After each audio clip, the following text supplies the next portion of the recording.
एक छोटे से आदिवासी गांव खैरागढ़ में दिलीप और गरिमा अपनी इकलौती बेटी नीतू के साथ रहते थे। दिलीप जंगल से जड़ी बूटियां लाकर शहर में बेचता था और अपनी पत्नी के साथ मिलकर कुछ पशुपालन भी करता था। उनका सपना था कि उनकी बेटी पढ़ लिख कर एक सफल इंसान बने। गांव के अन्य लोगों की सोच यह थी कि लड़कियों को सिर्फ 5वीं तक पढ़ना चाहिए, उसके बाद घर के कामों में लग जाना चाहिए। मगर नीतू पढ़ाई में बहुत होशियार थी। उसके शिक्षकों ने दिलीप को समझाया कि उसे आगे पढ़ने देना चाहिए। दिलीप ने गांव वालों की परवाह के बिना अपनी बेटी की पढ़ाई जारी रखी। नीतू ने गांव के स्कूल से 8वीं कक्षा तक की पढ़ाई पूरी की।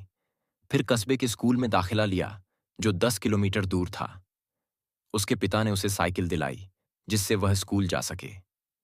उसने हर कक्षा में प्रथम स्थान हासिल किया और 12वीं की परीक्षा भी अच्छे अंकों से पास की।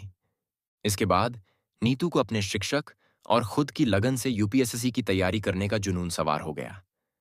मगर इसके लिए उसे दिल्ली जाना था और पैसे की जरूरत थी। दिलीप के पास जमीन नहीं थी, सिर्फ अपना घर था।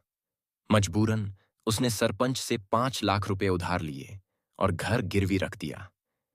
नीतू दिल्ली गई, वहां कोचिंग ज्वाइन की और पूरी मेहनत से पढ़ाई में जुट गई। इस दौरान दिलीप और गरिमा दिन रात मेहनत करके सिर्फ ब्याज भरने में ही सफल हो पाए। मूल रकम की भरपाई नहीं हो सकी।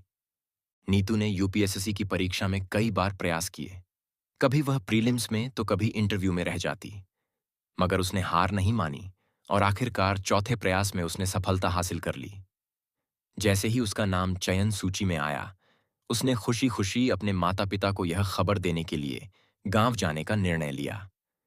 लेकिन जब वह अपने गांव पहुंची तो वहां का नजारा देखकर उसके होश उड़ गए। जिस घर में उसका बचपन बीता था, वह तोड़ा जा रहा था। उसके माता पिता को सरपंच के आदमियों ने बांध रखा था और उनकी बेरहमी से पिटाई हो रही थी। यह देखकर नीतू दौड़कर अपने माता पिता के पास पहुंची, लेकिन सरपंच ने उसे भी धमकाना शुरू कर दिया। सरपंच ने कहा, तेरे बाप ने मुझसे पैसे लिए थे और अब वक्त पूरा हो चुका है। न ही ये पैसे लौटा पाए और न ही घर खाली कर पाए। अब ये घर मेरा है। नीतू को अब सब समझ आ चुका था कि उसके पिता ने अपनी बेटी के सपनों को पूरा करने के लिए कितनी बड़ी कुर्बानी दी थी। मगर अब वह भी एक अधिकारी थी। उसने तुरंत अपने अधिकारी होने का परिचय दिया और अपने सरकारी अधिकारों का इस्तेमाल करते हुए पुलिस को बुलाया। सरपंच और उसके गुंडों को गिरफ्तार कर लिया गया।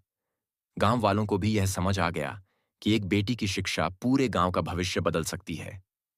अंत में नीतू ने अपने माता पिता को गले लगाया और कहा, अब किसी भी पिता को अपनी बेटी की शिक्षा के लिए मजबूरी में अपना घर गिरवी नहीं रखना पड़ेगा।